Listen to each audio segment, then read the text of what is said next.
Welcome to the Northern Business Podcast. Each week we talk to people active in business and the economy about the issues driving growth in the north of England. We're sponsored by Vertu Motors, one of the UK's largest motor retailers. You can check out its website at vertumotors.com. That's VERTU motors.com. I'm Graham Robb. I own Recognition PR and we help scores of businesses promote their products and services. Some are featured on this podcast. Don't miss an episode. Subscribe on YouTube or wherever you get your podcasts.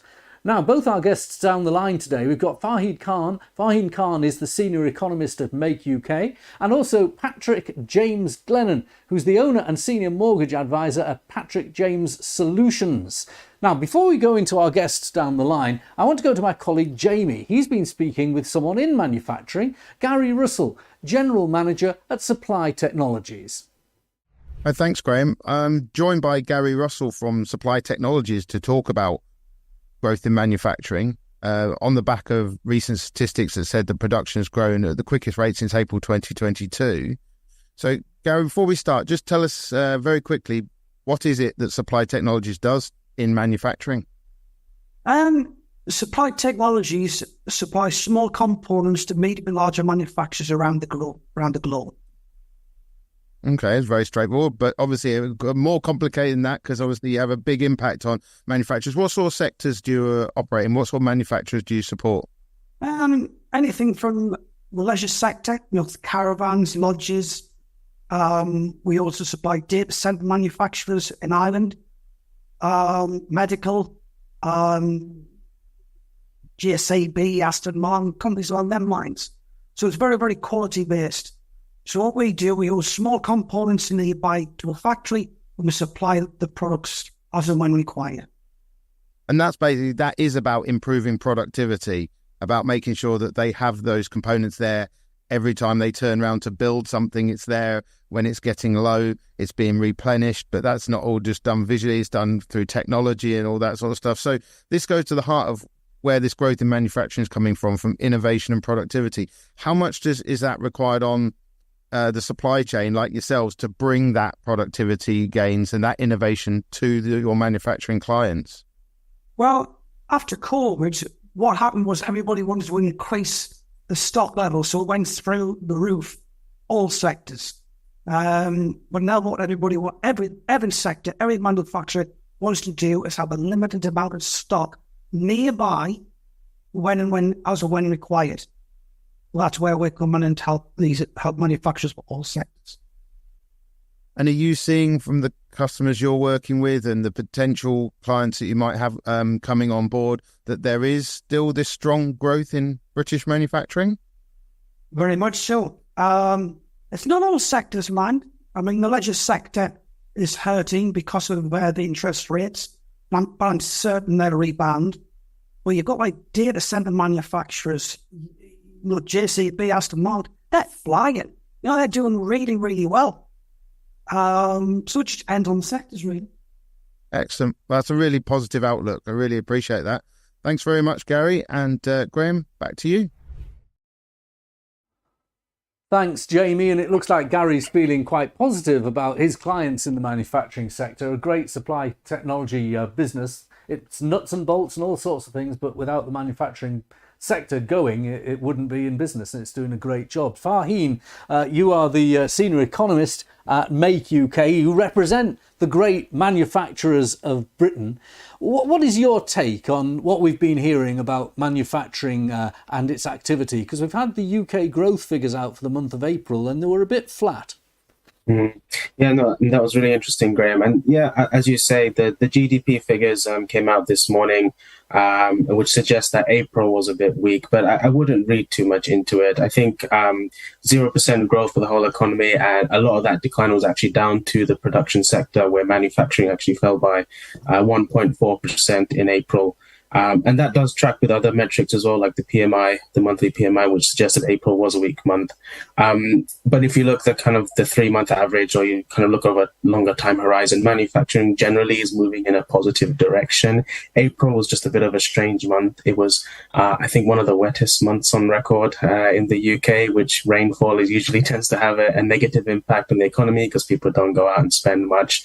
We also had a lot of changes to taxation that was implemented from the 1st of April. That had an impact where many manufacturers and even businesses in other industries perhaps got a lot of their work done in March, and then that had a bit of a slow month in April, and then and our indicators do suggest that after April, May, and June will seem to be kind of moving in the right direction. And we are publishing some of our research next week, which suggests that industry in general is moving in an upward direction. A lot of that is down to order books coming back strongly. Exports in particular from the European Union and the US have been growing quite sharply. And so businesses are doing quite well. But if I should just mention just a little bit on sector specific differences, it's not the same for every industry. Certain industries like rubber and plastics and non-metallic minerals, the metals that tend to supply, let's say, the construction sector, is still struggling a little bit more because construction has slowed down quite a bit over the last 12 months or so. We do forecast a recovery in 2025, but those specific industries having a little bit more trouble compared to, let's say, transport equipment or businesses that provide support to the automotive or aerospace are actually got really, really strong pipeline or order books, and those businesses are doing better.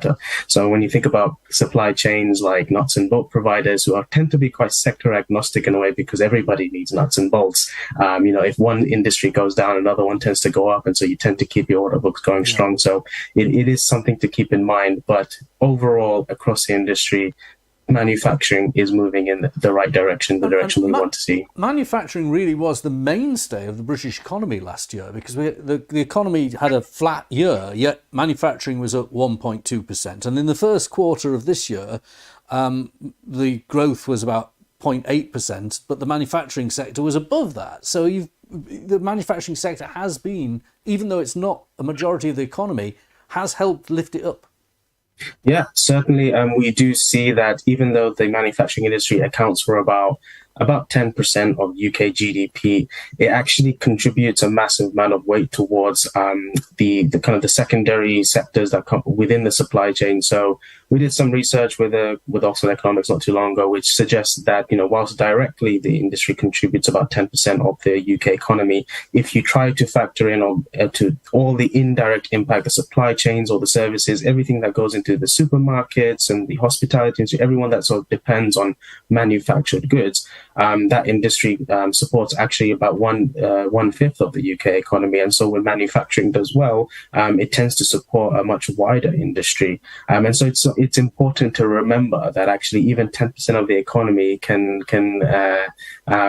still act as a foundation for everybody else that's operating in the UK as well. And that percentage could grow if you had your way, because you've published the Makers Manifesto. Now, I haven't had a chance to read it, I'll confess, yet. I've been reading some of the political parties' manifestos. I think probably I'd be better reading yours. But what are your main recommendations for political leaders as the election comes up? Yeah, well, I don't blame you, Graham, for not reading it. Actually, I will read it. I promise. Everybody's got a manifesto coming out these days, but we have about maybe 10 priorities. But I think the number one priority that we want as a focus from the next government, I mean, we're only a few weeks away from the election, is the implementation of a long-term, robust industrial strategy. And our own surveys show, if you look back historically, when there is economic stability, when there is political stability, manufacturers generally tend to do better, and they tend to be better at predicting their own performance and being better at managing volatility and any economic shocks, as long as there is domestic certainty that the government in power is committed to supporting that industry, whatever may come.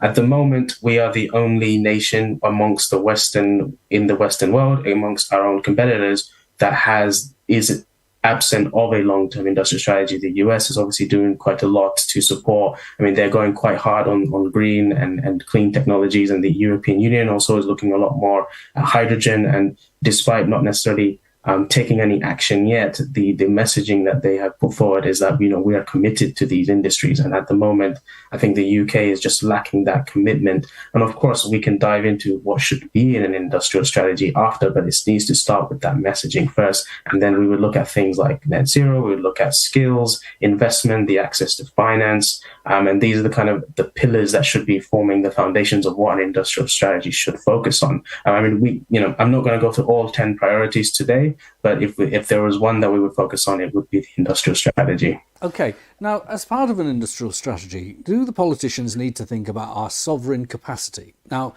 in the northeast of England, where my firm is based, we cover the north of England in this podcast, but in the northeast, a few years ago, a lot of manufacturers who work in the offshore sector got together and pressed the government to say that when the wind farms are being built on the North Sea, 60% of the content should be made in Britain because they're on our seabed. So there's a logic that should be made in Britain. Now, that isn't necessarily as appealing to the government as you might think, but we just Brexited and they agreed. Do you think that that's right, that the government should use its own purchasing power and its own ability to direct on local content to maintain our sovereign capacity, particularly in things like energy and defence? Actually, absolutely. Actually, I think that sometimes we underestimate the impact that the government has on the supply chains. I think we often assume that the private sector necessarily manages it itself, but actually, when you're thinking about procurement from a government perspective, they play a huge role in supporting local businesses, local employment, local investment, and actually the behavior and the choices of the government. So if you're thinking about foreign investors and private equity firms and all these investors, and they're looking at the UK from an outside view, they will see how supportive that country's government is to industries in those economies, and that would also incentivize and change their behavior on where they should put their money going forward. So actually, the more government support you have, the more private sector investment you can also generate from that, because you see an economy that works in a more collaborative way. Now, the challenge is the government can't invest in everything, and we can't necessarily be the UK cannot just choose to be the leading number one nation in every type of technology that's available. And we have an ambition to be number one in AI. We've always had a long history of being quite good at the financial technologies, and we are a leader in designing renewable technologies, but we haven't been so good at producing them in the UK. And actually, that's a bit of a misstep from government. But we do need to decide, okay, I think there's a bit of a stigma between choosing winners and losers, because often when you look at government support, there's always this fear like, why would you choose certain sectors and not other ones? But if you look at what other countries are doing, they're by all means choosing winners and going all steams ahead on the sectors that they believe are going to be the sectors of the future. The US have decided that's it. It's electric vehicles, it's renewables, it's offshore technologies. We're just going to go all in on this and become the number one in the world in this particular area. The EU is doing a lot more in hydrogen investment. They're looking at that, this is the future for us. We're going to go do that. And the UK does need to do the same. And the government support will play a massive role in that. And it is right. But making the choices is not an easy one to say, because then that does mean that you end up some losing out or some sectors maybe perhaps disappearing. And it's not easy to protect all of them. So that's a challenge that the next government will have to come to terms with. But I think it's a necessary one if we're going to compete on a world stage. Now, it's very important to invest in manufacturing. And I literally mean you can't have future-proof manufacturing without the investment. I was talking at the Make UK conference to companies that were investing in things like robotic solutions. And we had a robot manufacturer on this program last week. But these are expensive things to invest in, and you need to give investors the incentive to invest. Maybe it's tax incentives. Maybe you don't increase capital gains tax. There's policy decisions on the way the treatment of investment is taxed. Mm-hmm. Tax is a very interesting one. I think, when the Conservatives introduced permanent full expensing capital allowances, it was a really, really positive move. And we do see that going on to generating more investment in new technologies and robotics. But I think what we're missing here, and often the step that we're missing, is that particularly for the SME market, which tends to be the type of businesses that often miss out on these type of investments. So large companies, regardless of if there is tax reliefs or not, large businesses are more likely to invest in those technologies anyway, because they see it's a good business decision and it's good for efficiency. But SMEs often are the ones that need support. But there is a challenge around access to finance. I mean, tax reliefs can change your balance sheet over the next 12 months. But if you need the money now, often manufacturers need to apply for a loan or they need to get access to finance.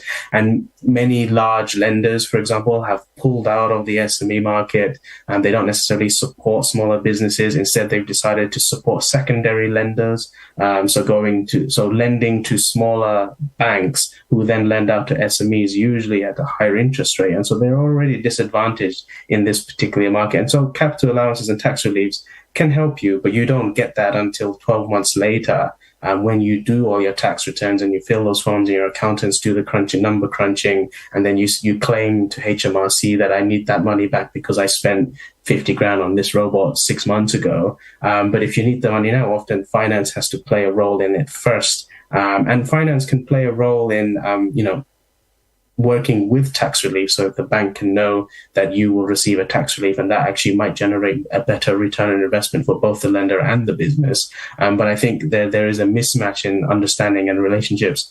And we need to do more. Certainly tax reliefs should continue to be looked at. And we believe that there should be expansions to leasing, for example, because full expensing capital allowances doesn't include leasing. We also think it should be expanded to second-hand machinery, not necessarily old machinery, but upcycled, refurbished technologies that can work almost as good as brand new. I think that there is a concern from the Treasury that the second-hand market can be a risk of, let's say, a black market or middle market of sellers, and they're afraid that it could be abused. But I think then we also potentially lock out SMEs from accessing larger scale investments. And then there's also particularly software, which many people don't know. You can actually use capital allowances on software, but it's a very specific definition that you have to meet. Where if you buy a license for a certain number of years, it's almost like you own the software like it was a machine. Then you can claim tax relief on it. But many businesses don't understand how to make use of that.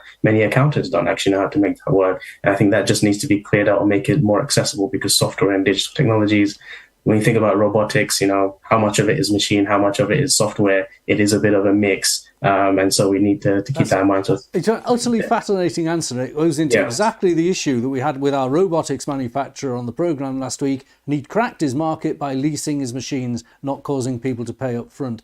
But Faheen, it's definitely worth hearing that answer. Thank you very much. Stay with us, because it was all about access to finance. And Paddy is joining us next, and a different type of access to finance. That's housing finance. Patrick James Glennon, Patrick James Solutions is the name of the business. You're in business 11 years, and you're helping people finance their homes. How did you start in business? You were in the services, weren't you? Yeah. Thanks for that, Faheen. Any nerves that I had for my first appearance on the show has disappeared. I was actually engaged, so that was brilliant to get an insight from a different industry. But in answer to your question, so I was in the military, but prior to that, I was working with the likes of Northern Rock City Financial from leaving college. When I joined the military and had my career and did my 2 tours of Afghanistan and decided to resettle back into civilian life, the lazy kind of easy option for me was to come back into financial services. But I didn't really want to work for anyone else, so I had to set my own business up. And kind of 10, 11 years down the line, here I am. And I feel like if it wasn't for that little gap where I did take time out of the industry, which hit a very... You just broke up a bit. Yes, just you took time out of the industry and then you came back? I took time out of the industry as a bit of a fluke during a very rough period, which was obviously 2006 through to 2012, where the industry went through a lot of changes for the good. And then I came back after everyone was kind of exhausted and had been dragged through these hedges of the changes to the mortgage market. And that made it easier because I'd learned a lot about me. I'd learned a lot about looking after people from being in the services. And I brought a lot of that to us. And that's why my business stands out a little bit differently to how we approach the industry, because the industry does have a reputation of how you would expect a mortgage brokers to look. And we carry off that really well. And I think that helps people to drop that barrier, similar to the way that we see a lot of the professionals on TV, especially the guys that get out there like Martin Lewis and really brings it back to earth and tries to uncomplicate it. I think that just allows customers to drop the barriers and approach us. And I think you're seeing that a lot more in the industry as the years go on, especially with the social media influence on the positive side. I think that just helps people who maybe think they can't do something in the terms of finances or buying their own home, at least approach and ask the question to the right people to see if the advice is there and it's something that they could do. Now, you brought your new venture 11 years ago, and you've deliberately tried to help people in the blue light services and the NHS. In fact, we've come across each other because you're based in Cumbria, and we, my firm, support the Great North Air Ambulance, and you're a supporter of the Great North Air Ambulance. But this element of you trying to help the blue light and public services, how have you manifested it? A little. I always answer this question in a way of a kind of a selfish approach, because I love staying in touch with the military community. I get to go around the army barracks. I do G1 briefs, so we talk about housing. We talk about the forces Help to Buy they can access, which is almost a gifted deposit from your employer, but it's your own money. And I use that to catch up with old people and also keep in touch with, like I say, that community. But they're very good at supporting me. And that's whether or not I've served with them or not. But once they trust you, they will almost, everyone around them that they work with or they're in charge of, they'll almost push them towards us, say, you must speak to Paddy and his firm. Whereas in the general kind of world of just a state agency where we may work for them on a referral basis, they may pass customers to us. It's our job. It's what they would expect us to do. There's a real sense of brotherhood and sisterhood in the military where they almost feel like I've done them a huge favor and they must repay me in terms of like kind of singing from the rooftops about what we do.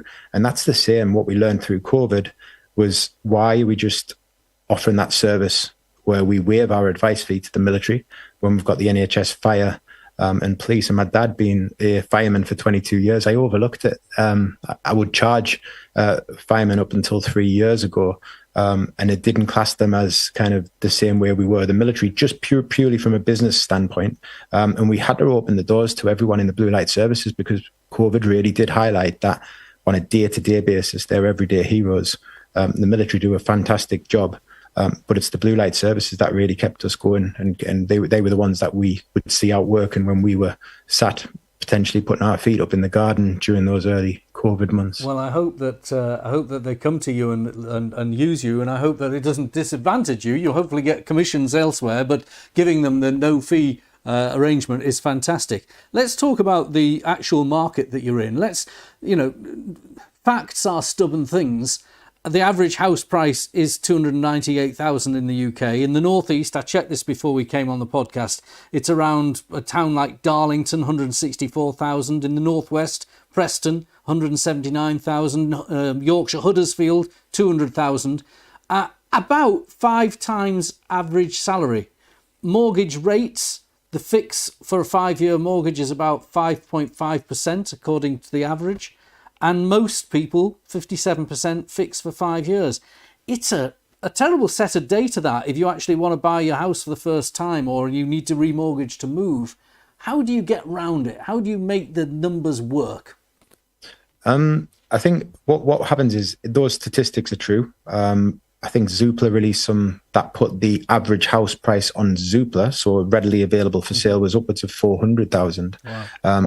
And that's wherein obviously you've got the mansions, you've got the high value and high net worth. But what we try to do, and we do this in many different ways, whether or not it's a platform of Instagram or on TikTok, surprisingly, that's what we're now kind of trying to delve into to reach the full audience, and especially the younger generation, is to not be put off by those statistics, because those statistics are generations of created wealth, whether or not that's someone who owns a property already.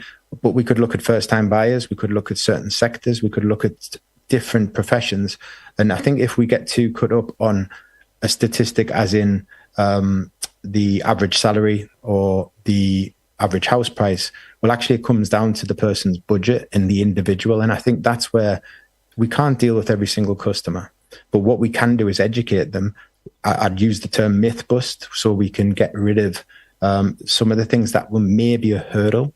There are mortgages out there for those in the rental sector for 12 months where they can get onto the ladder without a deposit. And that's not through no special scheme. That's from a building society offering customers the opportunity to, if they obviously tick a few boxes that you would expect to meet that criteria, but without speaking to somebody and telling them everything, because a mortgage appointment would take 30 to 45 minutes to get to know the customer.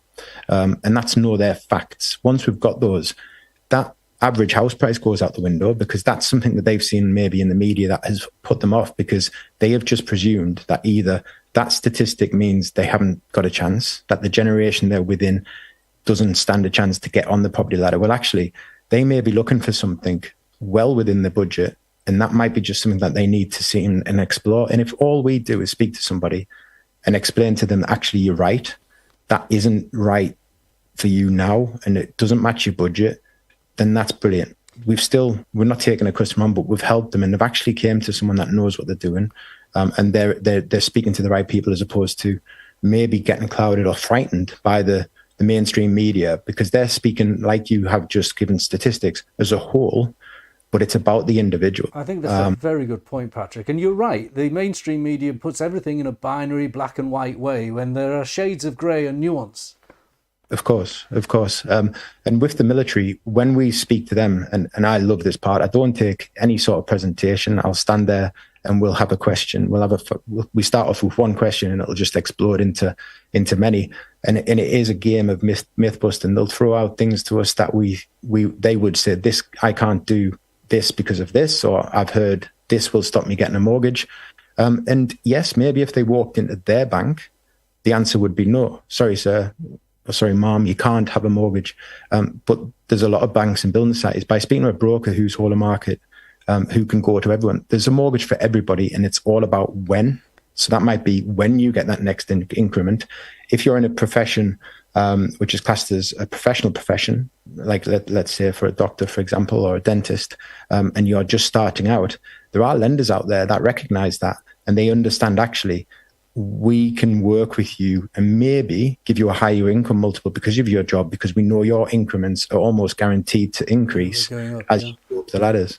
Well, look, Patrick, it's been great talking to you. I think you'll have to come on again because you've got some wisdom there with experience. And I want to just mention your podcast, but people watching rather than listening to this will see you're in a podcast studio of your own. It's called Mortgage Mythbusters,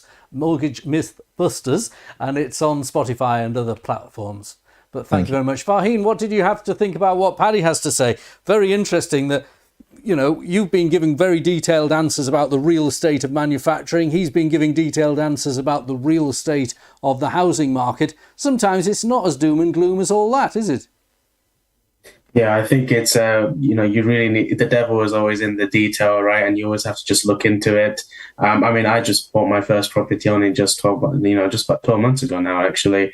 And I remember how frightening it was. So Paddy's advice was actually quite interesting for me as well, because I remember looking at it and, it's about my own personal circumstances, and, nobody is really equal to the average person. So that's always good to remember that.